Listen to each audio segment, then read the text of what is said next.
Cook County judge Tuesday found that she was both a risk to herself and others. Again, just reading from the article, a mother accused of drowning her 14-month-old son in Lake Michigan during a mental health crisis will remain jailed while she awaits trial. Sarah Aman, 31, appeared before Cook County judge Tuesday. She's charged with first-degree murder.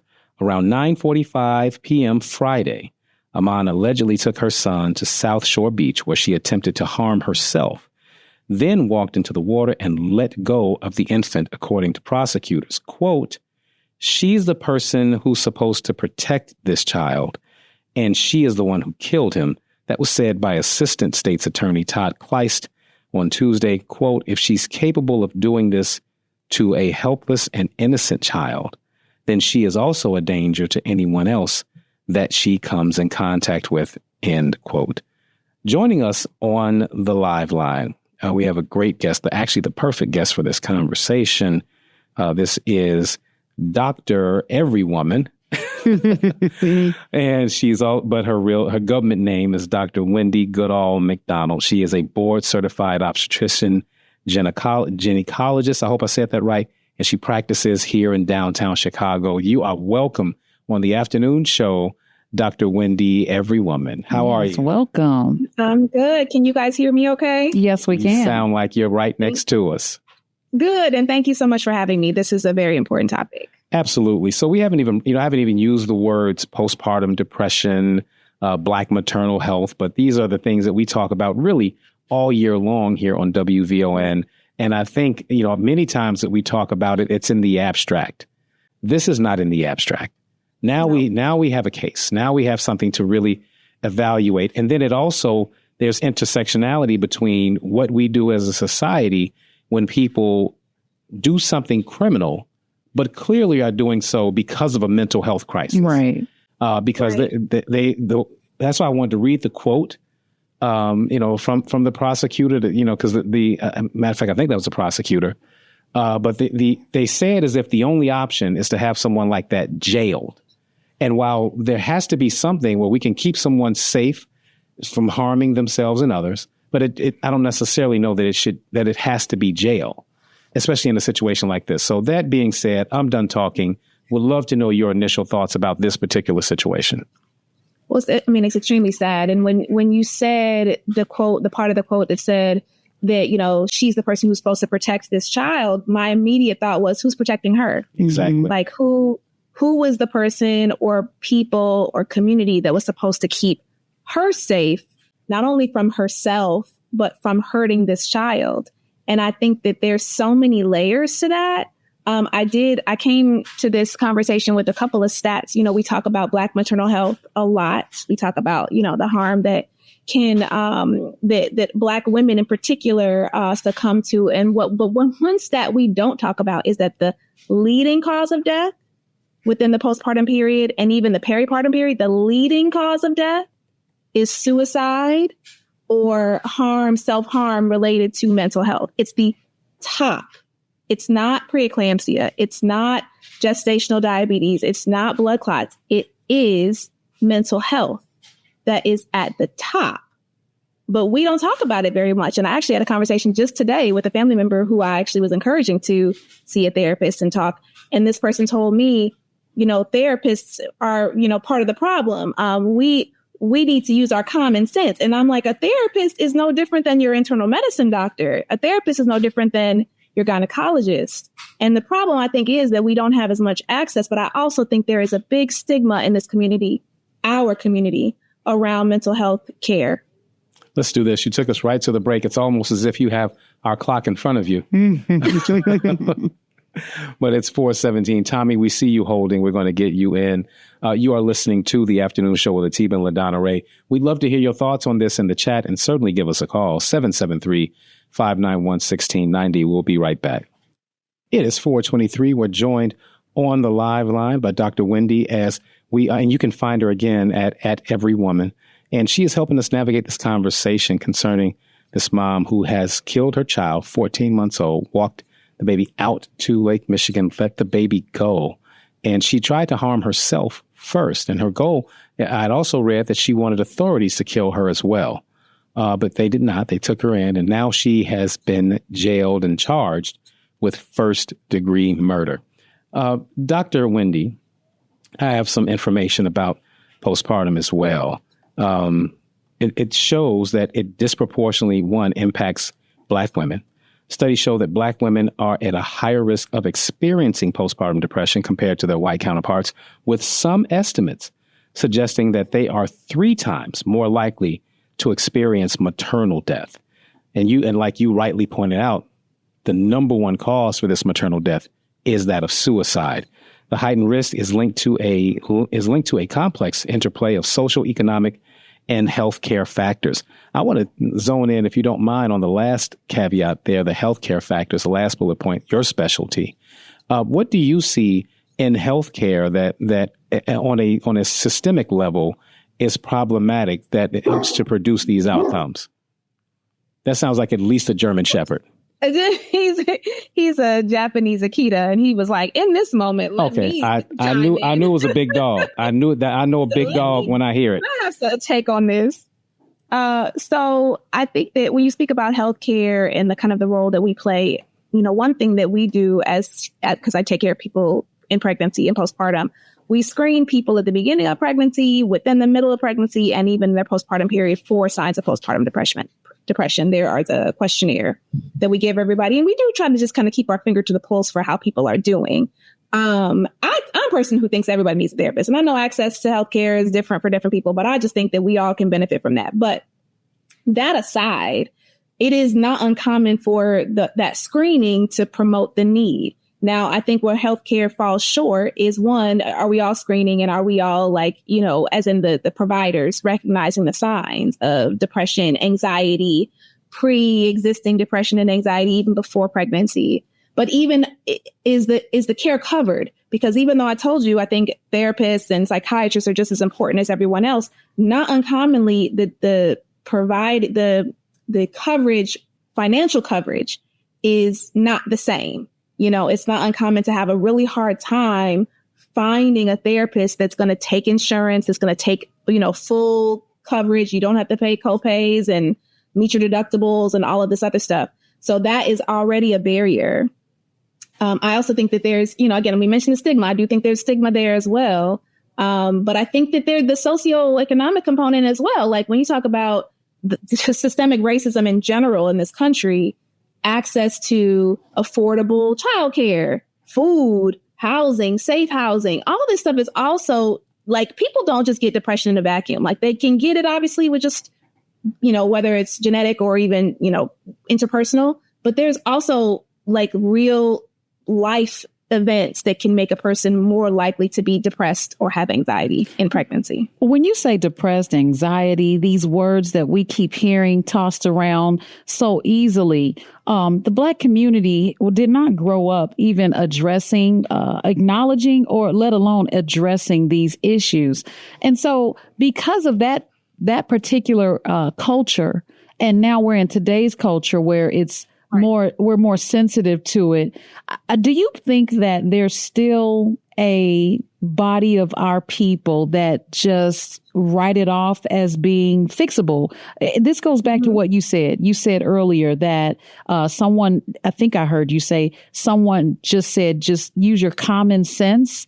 But common sense ain't common is what my mother used to say. So absolutely, with this being a learned, passed down generation after generation, that ain't nothing wrong with you. How do we move forward with understanding that this just ain't right? Yeah, the $1 million question, honestly, because when you think about it, too, the people who need therapy the most are the ones who probably don't see it because they don't even understand.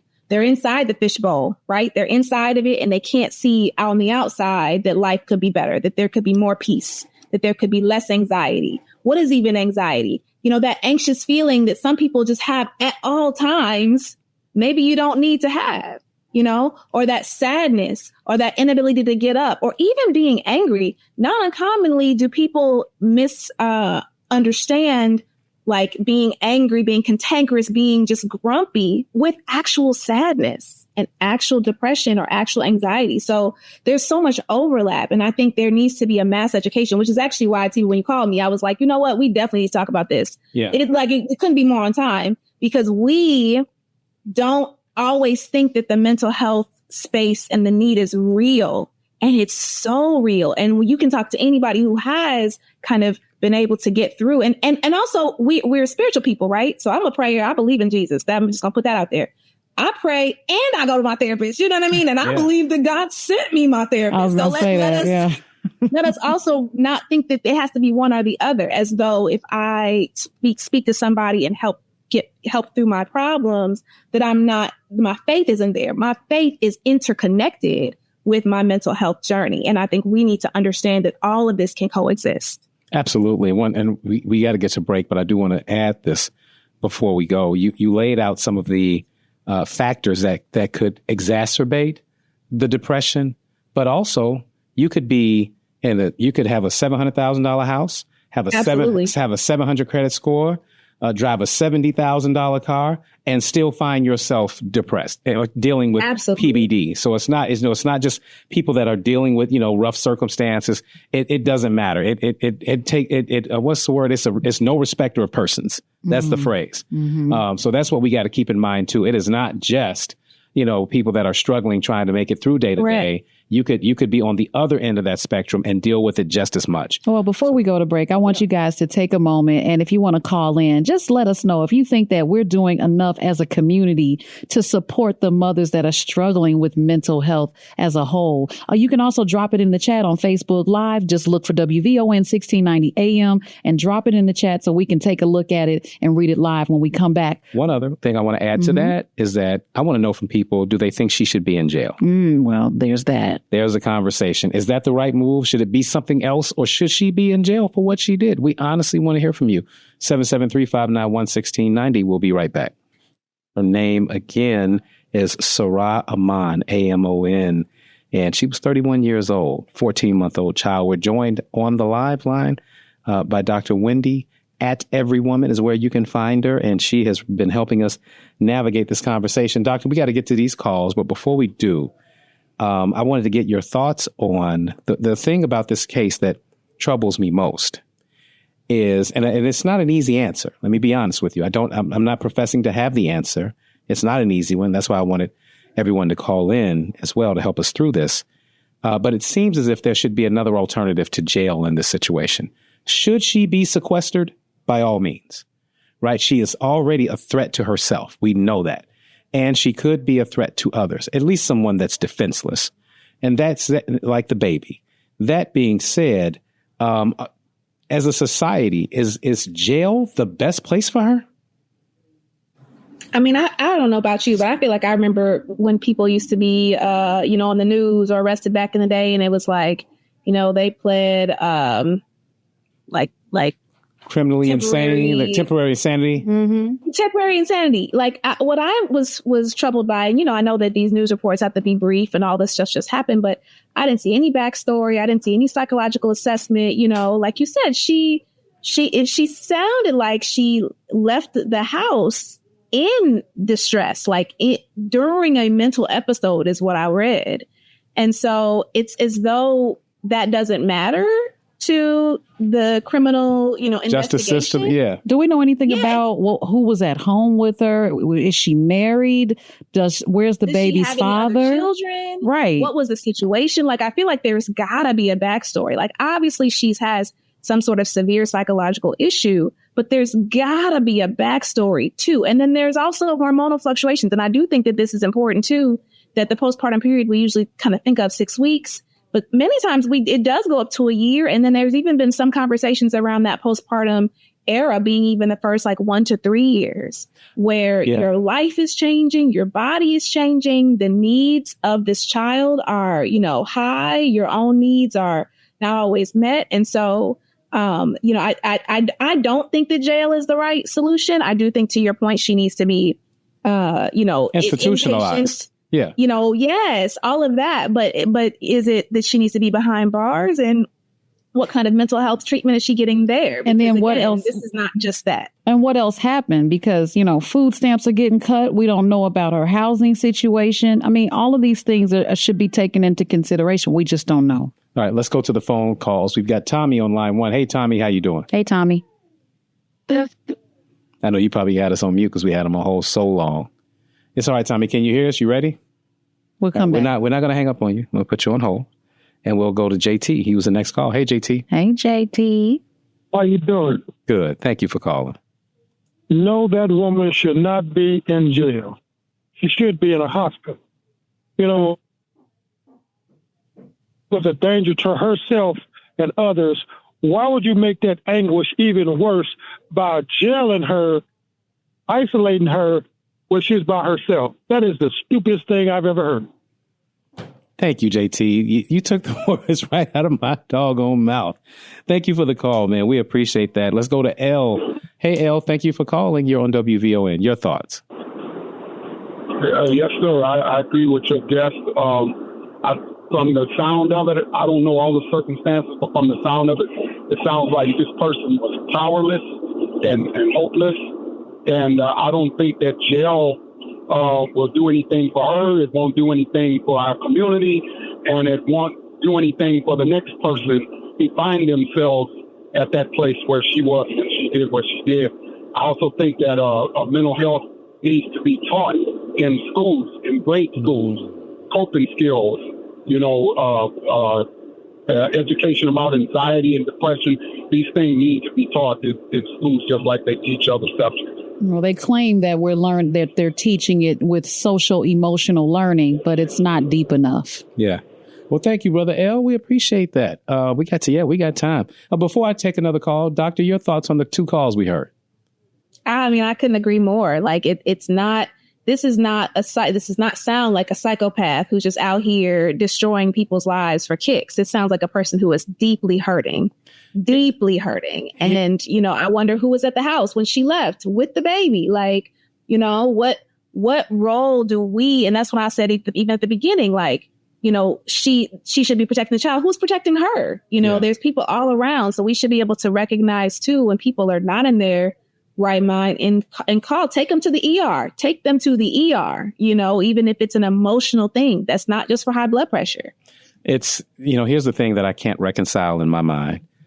If she would have just killed herself, right, under these circumstances, she didn't take the baby and she killed herself, then people would say, oh my God, they would completely understand or be more understanding of, her mental state and that, and so they would understand that she had a break.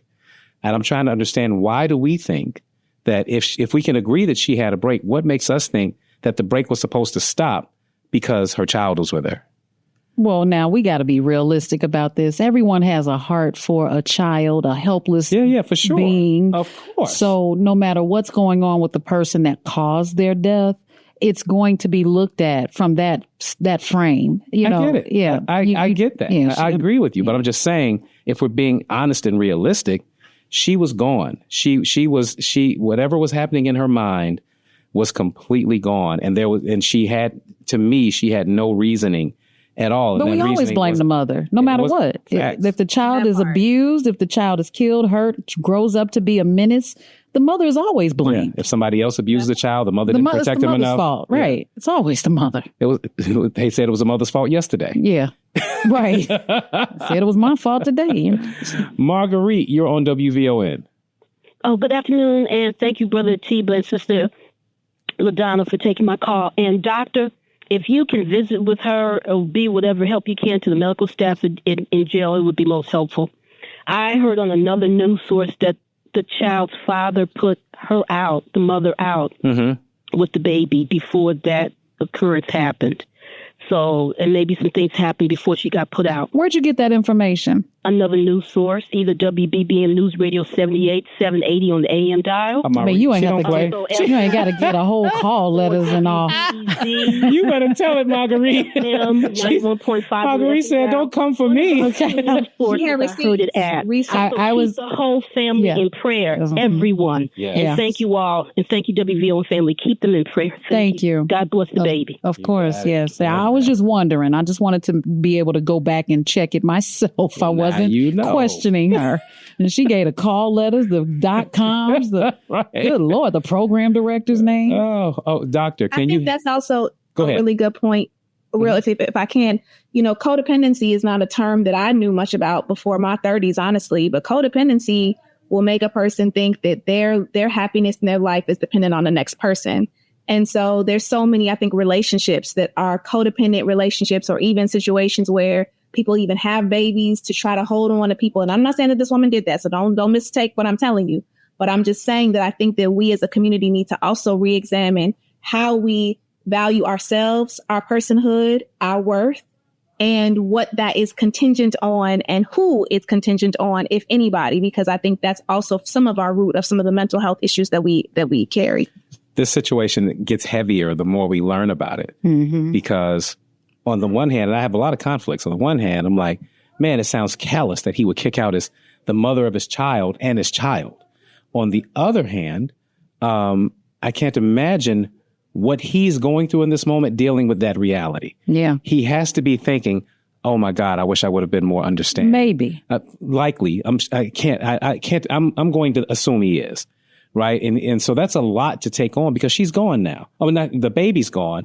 And in a sense, she's gone too, just in a different way. But I'm not blaming this on him. I'm just saying that that's something that he's dealing with in this moment. Of course, he's reevaluating if he handled the situation the right way, or if he did everything that he could do to be helpful. So let's go to break real quick. When we come from Black families, a whole lot of dynamics can be in there. It's never black and white. Sure. No pun intended. But we're going to go to traffic and weather. And I didn't mean to interrupt you, but I'm just thinking it could have been anything. Yeah. So we'll be back, guys. We got to continue this conversation. Those of you that are on hold, we see you, Tommy, or Mary, I should say, but take your phones off mute when we come back to you. Welcome to WVON 1690. No matter what time you tune in, you can always check us out. We are here Monday through Thursday with the afternoon show. And if you are on Facebook, you'll see that we put a little snippet, a little Melanin Matters in there. Let us know what you think about it, how it sounds. But most of all, make a comment and share the show. Please. And if I can jump into the chat real quick, we got Miss Donna, who says, with mental facilities gone, it's so disheartening. She should be in something like that, at a hospital that used to be in Tinley Park, not jail. Great. And then we got a link from Patricia, but I don't know what it is, but it looks to be pertinent to the conversation, something about public safety. Maybe the story. Let me click on it. Yeah.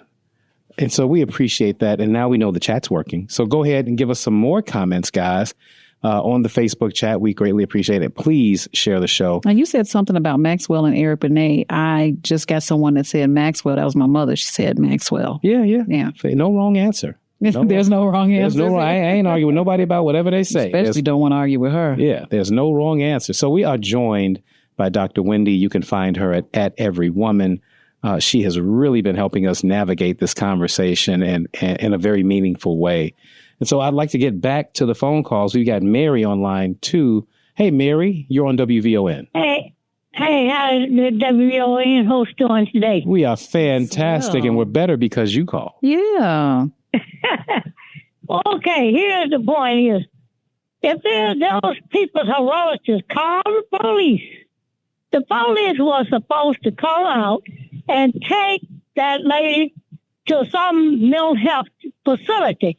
But what the state of Illinois does, because I worked for them for 25 years or more, they in mental health, they do not put enough money into mental health to take care of people. Now, if you're rich or got money, you can go to a private facility. But the state is supposed to say, now that is the business of the police department. But if I hadn't been the one called, I would have got in because I didn't know what to say to get her in. I took her to a hospital myself. because that don't make any sense. That lady is not wrong. What's going to happen, they're going to have more problem with her in jail. Because she's not getting the help she needs. Yeah.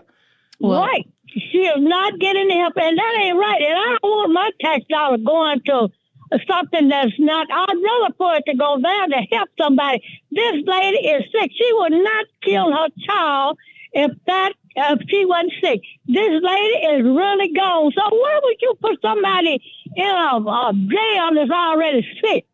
Thank you so much for that. You know, the person that sent that article, that link, I went to it, and there's a quote here, and it says, "I want to say this should not have happened. This could have all been prevented." Claudia Amon said, 3 hours before this happened, me and my sister made a call to police to have a mental health care team come out for my sister. When the police showed up, they told us there was nothing they could do because my sister was not being violent toward them. That was according to MSN, and that was what was sent to us from. And all they would have done was shoot her if she was violent towards them. Well, at least the baby would have lived. Isn't that a shame? I mean, right, you got to those are the options. Right. Those are your options. Yeah. All right. Doctor, your thoughts. When she came from the lake, at least the part that I read, that she had been cutting her arms. Like she was a danger to herself. Like she was hurting herself even as she was, had hurt her child. So like it really doesn't. It's really sad. It really doesn't make any sense. Doctor, I'd like to get from you, we've talked about the deficiencies.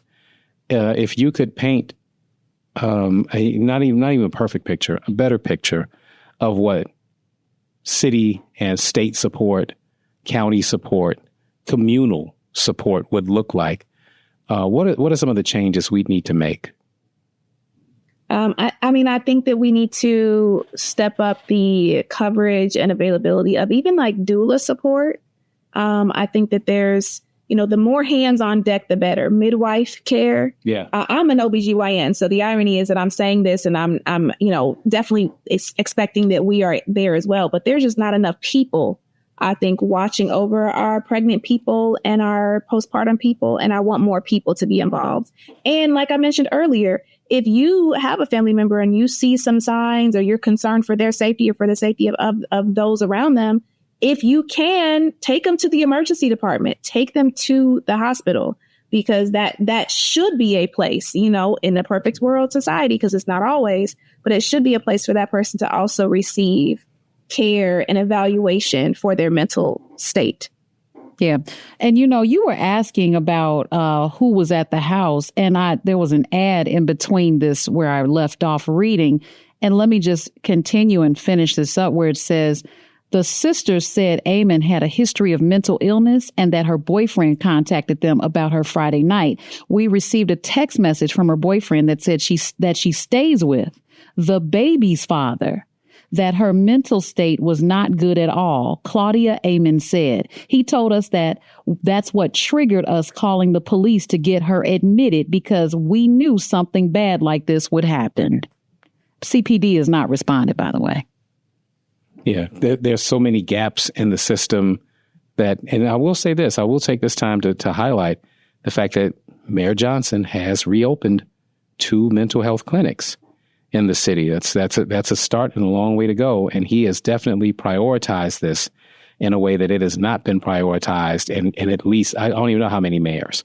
So again, we have to think about all of these things as we are considering our elected officials. These are things that we say are important to us. And, on some level, we are getting these things. Doctor, I want to thank you so much for joining us. And I want to give you the floor for a minute for the last word. I appreciate that. Yes, as you mentioned, if anybody wants to see me, my name is Dr. Wendy Mcdonald. I work at Prentice. My internet handles are Dr. Everywoman at Dr. Everywoman. But it's just, I really want us to really treat mental health as serious as blood pressure, as serious as hemorrhage. It really is that serious, because as you can tell, it resulted in the end of a life and in essence, the end of a second life, which was hers. Yeah. Thank you so much, Doctor. I'm sure there'll be cause for us to speak again, and we'd love to have you back. Thank you for being available, especially at the last minute. Yes, thank you.